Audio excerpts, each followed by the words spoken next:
ça c'est dit, c'est important pour mon job. Et je vais passer à la présentation de personnes que je connais bien. On a là des experts de l'écosystème des technologies immersives qui vont vous entretenir d'un sujet très intéressant. Donc, tu avais la diapo d'avant avec le... Voilà, donc ils vont faire un retour d'expérience sur allier l'IA générative et les technologies immersives, Extended Reality. Et donc, nous avons ici sur scène Julien Cazarin, responsable de la XR chez Inetom, un autre Julien, Julien Piot, qui est Chief Sales Officer chez Antilogy, et Renaud Mathieu, consultant change chez Inetom. Donc, je vous laisse la parole, et donc on tient compte d'avoir un petit peu de temps à la fin pour répondre aux questions de la salle. Merci à vous. Merci. Merci. Merci. C'est parti, alors en 2 mots, très rapidement. Bien près du micro, Julien. Pour se présenter, moi et Renaud, on travaille tous les deux pour la société Inetom, qui est une ESN, une entreprise des services du numérique, de 28 000 personnes. Et on vient aujourd'hui plus particulièrement pour parler des travaux qu'on fait autour de la plateforme Intraverse, qui est notre plateforme de réalité virtuelle, qui est éditée par la direction innovation d'Inetom, et sur lequel on a travaillé... tous les deux sur un projet d'usage qui mêle la XR et l'IA avec un humain virtuel pour la formation et qui est également le cas que va présenter Julien Piot qui utilise cet humain virtuel chez un de ses clients pour lui aussi développer des formations aux soft skills. Donc c'est bien le sujet du jour. Julien, est-ce que tu voulais présenter Antilogy en quelques mots ? Oui, bien entendu.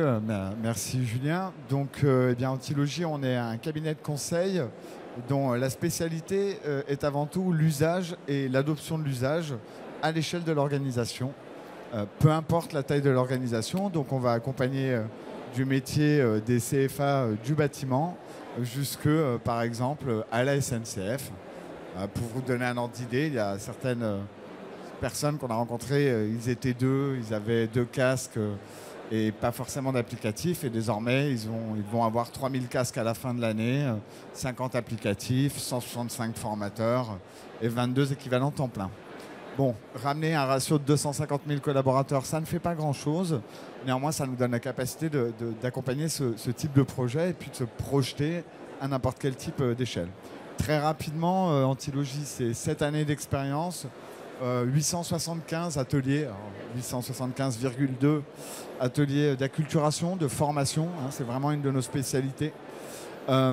Plus de 220 partenaires éditeurs. On est spécialiste du contenu sur étagère qu'on favorise souvent en matière de déploiement pour accélérer le déploiement et favoriser l'adoption. On a mis la tête à 15 000 professionnels dans le casque, finalement, peu importe le type de session. On a déployé plus de 500 projets, accompagné 70 projets à l'échelle, 250 clients. Et puis pour finir, on a un catalogue de 300 modules XR. Et désormais, on dote ce catalogue d'autres solutions, puisqu'on est aussi là pour annoncer une forme de partenariat avec Inetom et notamment la solution Intraverse, qui pour nous représente le futur du social learning, en un sens, et une plateforme qui permet d'avoir des interactions sociales en VR, mais pas que, sur ordinateur également. Justement, effectivement, les 2 retours d'expérience qu'on va vous présenter sont des retours d'expérience d'usage de la plateforme Intraverse. Donc la plateforme Intraverse, on le voit un peu dans le nom, l'idée de cette plateforme, c'était de construire un outil qui permet à des entreprises de créer plus simplement des expériences virtuelles collaboratives et de les déployer pour leur organisation ou pour leurs partenaires. Aujourd'hui, on a 3 types de cas d'usage qui se déploient sur la plateforme. De la formation hard skills, donc tout ce qui est simulateur des processus, qui se développe avec nos outils auteurs sans code. Du collaboratif, on travaille avec Antilogy sur un très gros projet de déploiement d'une académie virtuelle pour un grand groupe international sur plusieurs milliers de collaborateurs qui vont se servir d'un monde virtuel pour être connectés entre eux et faire toutes leurs réunions et toutes leurs animations agiles. Et également de la formation soft skills à travers un module d'humain virtuel qui utilise l'IA générative pour permettre des mises en situation. Et c'est le sujet du jour pour lequel on a 2 retours d'expérience. Julien, du coup, quels sont parmi toutes ces thématiques les usages d'Intraverse qu'Antilogie accompagne aujourd'hui? Eh bien, nous, en matière d'usage sur cette plateforme, on va tirer parti de différents aspects. On va par exemple, là aussi, faire du soft skills training. Donc, par exemple, prise de parole en public, feedback positif, que sais-je. On peut vraiment parler de tout ce qui est autour de ce genre de besoins. Et l'idée, là, c'est plutôt de mettre des humains donc, qui sont dans un casque de réalité virtuelle et qui vont animer des sessions pour 8 personnes, mais dans un métavers, hein, tout simplement. Ils vont avoir des interactions sociales et ça va permettre de repousser un peu, on va dire, le même genre de formation qui va se dérouler, par exemple, aujourd'hui en classe virtuelle. La seule différence, c'est que là, on sera en immersion. On pourra aussi choisir d'ailleurs de le faire sans casque. Alors, comme c'est marqué ici, il y a cet aspect social learning. On met aussi en place des sessions d'agile meeting, donc c'est des sessions de design thinking, par exemple, ou de scrum mastering pour ceux qui aiment le dev informatique. Et puis, alors, pour le client, le projet dont tu parlais, qui est un grand constructeur automobile, là, l'idée, c'est aussi de lui permettre de faire ce qu'on appelle du product incrementation planning, c'est-à-dire vraiment être capable de se réunir à parfois plusieurs milliers de personnes pour mettre en œuvre une stratégie produit et sa planification. Des keynotes en CXO level et puis du future of work. Le future of work, c'est travailler ensemble dans des bureaux en simultané. Et désormais, ensemble, on co-construit ça aussi. On utilise la force de l'humain virtuel et l'association de l'intelligence artificielle et de l'avatarisation pour incarner l'intelligence artificielle avec un avatar. Voilà, une chose qui nous réunit aussi entre Inetum et Antilogie, là on a parlé beaucoup de techno, on a parlé de réalité virtuelle, on a parlé d'IA. Il y a un point, Julien, je pense qu'il ne faut pas oublier, c'est que la dimension technologique, c'est de loin pas la plus importante dans ces projets. Tout à fait, alors ça c'est vraiment chez Antilogie, nous c'est ce qu'on appelle les clés du succès de l'adoption, et finalement elles vont souvent à l'inverse de ce que l'on peut imaginer dans les organisations. Typiquement, d'habitude, alors déjà c'est très simple, 10, 20, 30, 40. Sur la partie gauche, la technologie, sur la partie droite, l'humain. Et donc finalement, 10% de la réussite et de l'adoption de ce type de projet, c'est le matériel. Finalement, on peut avoir le plus beau casque du monde, si le contenu dedans est pourri, ça ne fonctionnera pas. De la même façon que je peux avoir une très jolie bouteille, si le breuvage est absurde, il ne sera pas bon.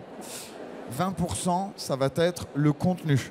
Bien qu'il soit important, et il ne va pas représenter non plus les conditions du succès, finalement, ce contenu.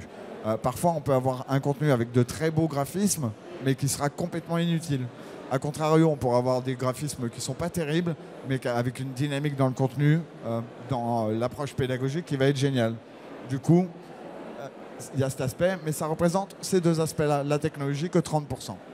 De l'autre côté, on a 70% des conditions de la réussite. 30%, c'est l'usage. Pourquoi? Pour quel cas? Pour qui? Comment? Qu'est-ce que je vais en faire? À quoi ça répond comme objectif pédagogique? Donc là, c'est assez stratégique de choisir le bon usage. Et puis là, une fois qu'on a fait ça, l'énorme pendant, et ce qui reste, et qui est vraiment crucial, c'est l'adoption. Et donc finalement, ce qu'on va appeler la conduite du changement. Comment je vais communiquer sur ce changement qui va intervenir? Comment je vais faire monter en compétence mes équipes sur le plan technique, sur le plan pédagogique, sur le plan opérationnel, et comment je vais m'assurer que progressivement mes équipes elles puissent adopter ces usages jusqu'à demain, ça devienne exactement la même chose qu'utiliser son téléphone portable ou aujourd'hui les modules e-learning qu'on déploie. Donc, pour en venir au sujet du jour, je vais vous parler rapidement du côté technologie, c'est-à-dire de mes 30%. Donc, qu'est-ce qu'on a déployé finalement dans nos deux projets, que ce soit notre projet interne Inetum ou le projet, alors on peut le dire, je pense, avec RATP pour Antilogie. C'est un module d'humain virtuel qui se base sur l'IA générative, donc au sein de la plateforme Intraverse, permet de connecter l'un des modèles de langage, donc des LLM, des large modèles langage qu'on voit ici, que ce soit OpenAI, que ce soit Llama ou Mistral, avec un avatar. Donc un avatar comme celui des utilisateurs dans le monde virtuel, et d'y ajouter ce qu'on appelle un prompt, c'est-à-dire une description texte de qui est ce personnage. Donc comment est-ce qu'on va créer un humain virtuel? On va écrire 3 paragraphes de texte qui vont créer le personnage. Donc le premier, c'est qui est le personnage, qui est l'interlocuteur. par exemple un client mécontent, on va décrire une personne. Ensuite, on va décrire une situation, c'est-à-dire notre apprenant, qu'est-ce qu'on simule? Quelle est la situation de la conversation qu'on va avoir avec cet humain virtuel? Est-ce que c'est un conflit? Est-ce que c'est un appel téléphonique? Est-ce que c'est un entretien annuel? Quelle est la mise en situation? Et le comportement, c'est la partie la plus importante, là où on vient extraire la connaissance de nos sachants, parce que c'est là qu'on va décrire qu'est-ce qu'on doit dire pour que l'humain virtuel évolue dans sa posture, dans son discours de manière positive, ou qu'est-ce qu'on pourrait dire qui le ferait évaluer de façon négative. Voilà. Donc ça, c'est la technologie, ça nous permet de créer un personnage virtuel avec des caractéristiques, un certain caractère et une situation d'échange avec lui pour notre apprenant. Donc ça, c'est le côté techno. Maintenant, je vais passer la main à Julien pour qu'il nous explique comment ils utilisent ce module avec RATP. Alors tout à fait, l'idée c'est d'évoquer un POC qui est toujours en cours et un cas client auprès de la RATP. Je pense que tu peux, du coup, voilà. On va vous faire une petite démonstration vidéo après, mais voilà, dans un premier temps, on va parler du cas d'usage. L'idée c'était d'entraîner des agents RATP à des interactions spécifiques, en général des situations de conflit ou des situations difficiles à gérer en tant que, on va dire, agent RATP. L'idée, c'était de simuler des scénarios réalistes, mais sans s'engager finalement dans un arbre complet, comme on fait aujourd'hui en conception, où on est obligé de s'enfermer dans des réponses. Là, on veut laisser de la liberté, et c'est bien la force de tout ce concept. Et puis ensuite, l'objectif de ce cas d'usage, c'était aussi d'utiliser un agent virtuel qui est doté de la capacité à utiliser cette intelligence artificielle, et qui va répondre quand même à certains paramètres que l'on va donner. Le public cible, c'était des agents de terrain, des agents d'accueil, des agents de sécurité, et puis des formateurs internes, pour qu'ils montent eux-mêmes en compétences là-dessus. Et puis derrière, l'objectif pédagogique ou les objectifs pédagogiques, c'est vraiment le premier d'entre eux, de permettre aux agents de maîtriser finalement leurs réactions face à ces situations qui peuvent être rapidement conflictuelles, mais qui peuvent aussi représenter pour la RATP une situation où on va insatisfaire le client et donc générer des problèmes d'insatisfaction, de la mauvaise communication, etc. Ce qu'on vous propose, c'est de visionner justement une vidéo. Dans cette vidéo, vous allez donc découvrir un consultant chez nous qui s'appelle Hugo. Je ne sais pas s'il est là, mais en tout cas, c'est bien lui qui est présent dans cette vidéo. Ce consultant, on va vous expliquer comment on a fait après, mais qui est en cours de réalisation des différents éléments, qui fait des itérations avec les équipes RATP pour créer les bons prompts, pour adapter le bon persona. Là, vous avez un scénario d'à peu près 1 minute 36 et on va vous laisser voir. Vous allez voir. Alors, ça a été produit hier soir. Pardonnez-nous, il y a quelques petits problèmes de son de temps en temps. Mais bon, ça va être fait. Bonjour madame, comment puis-je vous aider? On n'a pas le son. Est-ce qu'en régie, vous pourriez nous mettre le son, s'il vous plaît, sur la vidéo?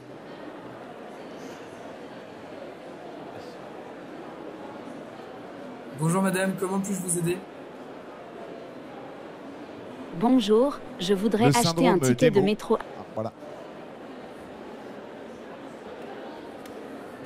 La régie.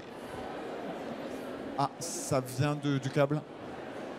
Il n'y a pas de câble son. Moi j'ai le son. T'as le son, tu l'entends là? Bonjour madame, comment puis-je vous aider? Rapprochez le micro du truc. Bonjour, je voudrais acheter un ticket de métro à l'unité s'il vous plaît.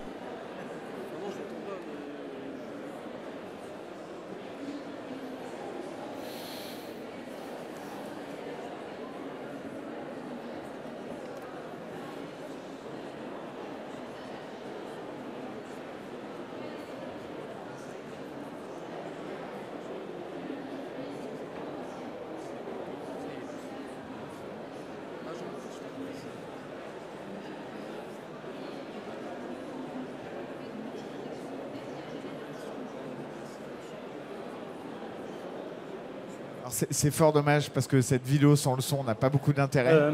Je vais avoir du mal à faire le doublage en temps réel. Tu peux nous la mimer Alors oui, bien entendu. Mais Thierry, je te propose d'occuper le rôle principal. De faire un numéro de claquette maintenant. Non, mais si tu peux nous dire un petit peu ce qu'on attend oui, tout à fait. Alors, au cas où. En tout cas, ce qui est certain, c'est que pour mettre en œuvre ce projet, la RATP avait des scénarios, finalement, des cas dans lesquels on pouvait rencontrer des problèmes. Là, le scénario auquel vous avez assisté, c'est un scénario où bien, la personne n'a qu'un gros billet. On peut pas faire et c'est un problème qui apparemment arrive assez fréquemment dans ce contexte. Et donc l'idée, ça a été de créer des prompts de façon successive et d'entraîner un peu la machine pour faire en sorte qu'on respecte un scénario donné, qu'on ait en plus la capacité derrière de changer finalement la réaction et en tout cas l'humeur de notre interlocuteur. Donc ce qui est génial, c'est que d'abord on conçoit un petit peu ce jeu de données en disant ben voilà, les paramètres sont les paramètres qu'on voit.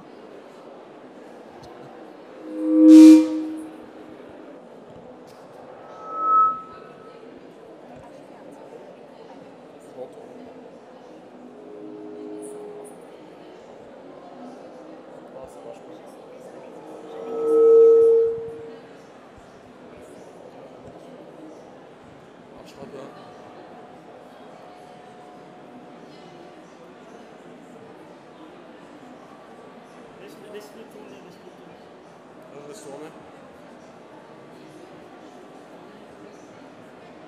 Je peux pas avancer.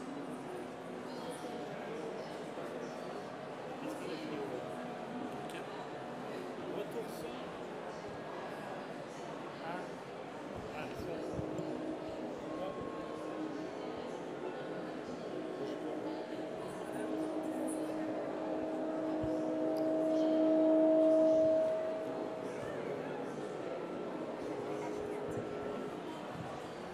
Mais redonnez-nous la main et on va continuer. C'est bon pour les micros mains, Mathieu? 2, 1, 2. Ok, parfait. Et 1. Alors c'est très fort pour le coup. Ce qu'on vous propose, en fait, c'était la meilleure façon de faire un super teasing. Du coup, on sera ravis de tous vous recevoir sur nos stands. Chez Antilogie, on est sur le W32. Alors c'est un peu tout au fond du salon. Ça vous permettra peut-être de l'explorer. Et Inetom? Et Inetom, c'est au J60. Voilà. Sur nos stands, on aura le plaisir, la joie et l'honneur de pouvoir avoir du son et de vous présenter cette vidéo. Par ailleurs, n'hésitez pas à passer, on vous l'enverra par email. Next. Je vous propose du coup qu'on continue à avancer parce qu'il ne reste plus beaucoup de temps et on va vous laisser des questions derrière. L'approche projet a été itérative, on a fait des points hebdomadaires, on collabore encore de façon active avec le client. Il faut savoir qu'on est dans un sujet qui est un sujet de pionnier. On co-construit avec vous, qui êtes les personnes qui s'investissent dans ce sujet, eh bien, en un sens, les usages du futur. Donc ça se fait par itération, ça se fait en co-construction. Et après, quand on obtient un résultat qui fonctionne, c'est-à-dire pas forcément comme aujourd'hui, mais dans ce qu'on voulait vous montrer, eh ben c'est, excusez-moi du terme, kiffant. Voilà, je vais peut-être laisser un peu plus la parole à notre... Ouais, je vais essayer.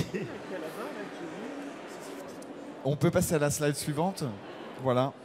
Donc, moi, je vais vous parler un petit peu du premier cas de déploiement chez Inetom Consulting. Moi, je suis consultant en change management et en gestion de projet.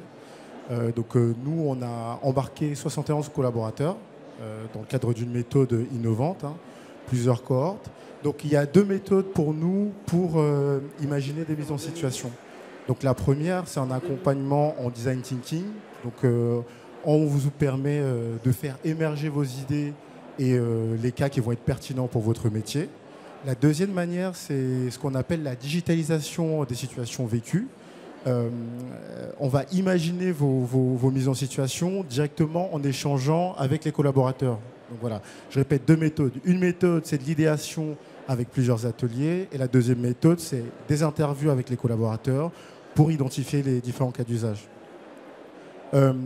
Dans la démarche, pareillement, donc c'est la formation au prompt. Pour nous, on pense que c'est essentiel de vous accompagner dans cette montée en compétences. On vous apprend à maîtriser l'outil qu'est l'intelligence artificielle, à lui donner les bons ordres pour qu'il exécute ce dont vous avez besoin. Ensuite, bien sûr, la création des différents usages, des tests croisés qui vont permettre d'évaluer vos cas d'usage de manière efficace, et puis la validation par vos pairs. Ce que je peux vous dire un petit peu pour conclure, c'est que globalement, il y a 85% des collaborateurs qui comprennent l'intérêt de la formation via la mise en situation. Donc ça, c'est un chiffre qui est très positif. Et que par ailleurs, pour ce qui concerne la maturité de la technologie, parce que les gens ont souvent peur, ils s'imaginent que les collaborateurs vont être réticents parce que c'est une technologie nouvelle. En tout cas, l'expérimentation que nous, on a mis en œuvre chez nous, c'est 74% des collaborateurs qui étaient satisfaits de leur échange avec l'humain virtuel. Bien sûr, tout n'est pas rose.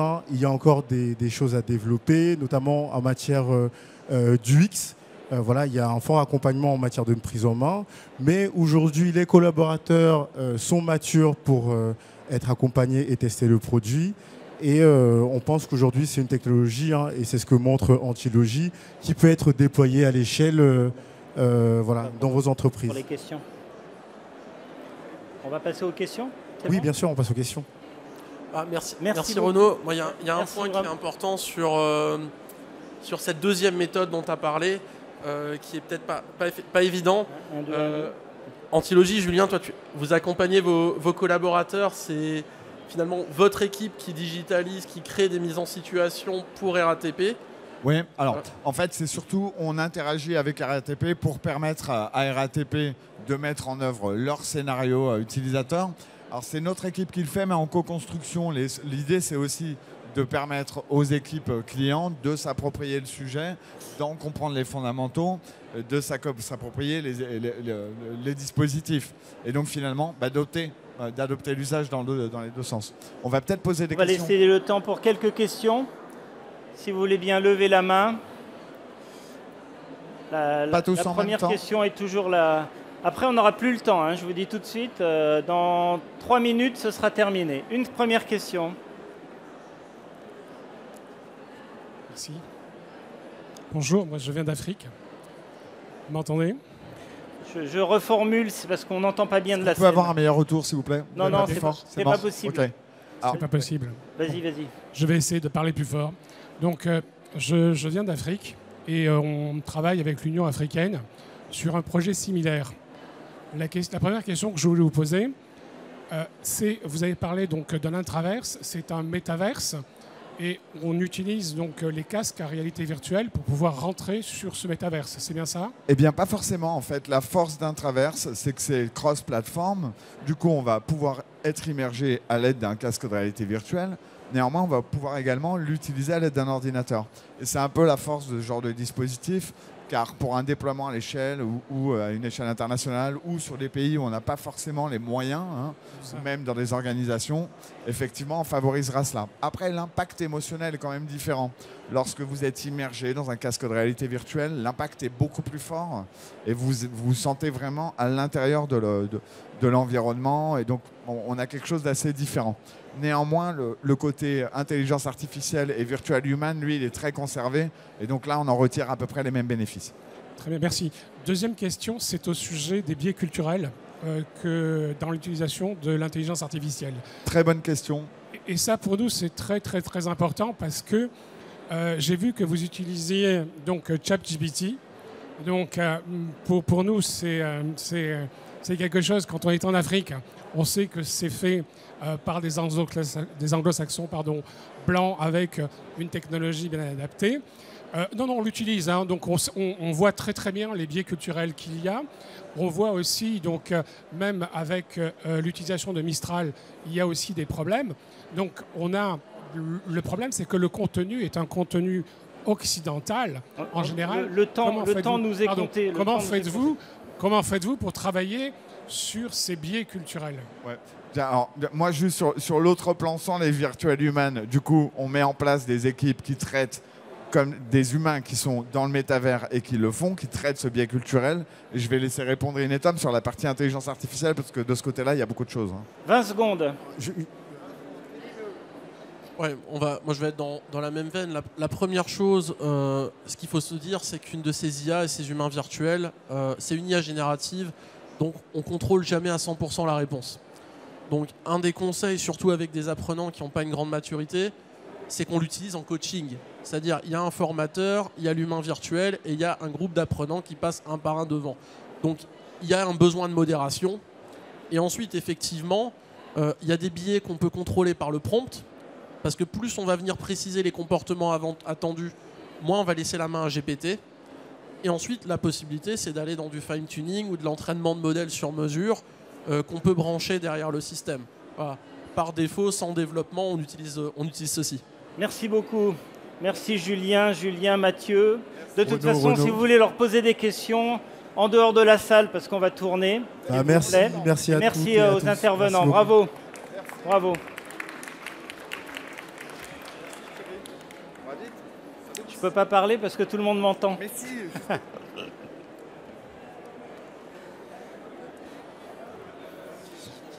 Julien, discute à l'extérieur. Va discuter à l'extérieur.